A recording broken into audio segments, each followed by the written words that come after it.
class I teach is called Theater Traditions in a Global Context, in which we have 6 styles from around the world that we study, and we study the context and the history.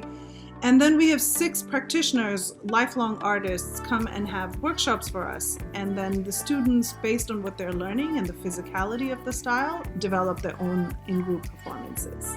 The 6 styles of performances that we study are Yoruba ritual from West Africa, Kathakali from southern India, Wayankulit, which is Balinese shadow puppetry, and then No and Kabuki from Japan, and then Jingzhu, which is Chinese opera.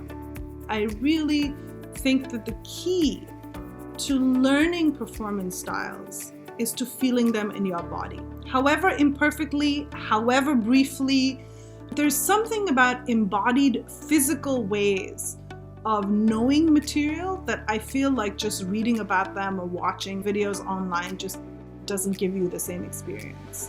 To me, the larger question is, how do we make our students and ourselves more ethical citizens of the world? How do we engage with other cultures respectfully and equitably? I truly think that this kind of immersive embodied learning of this class is one of the ways to achieve it.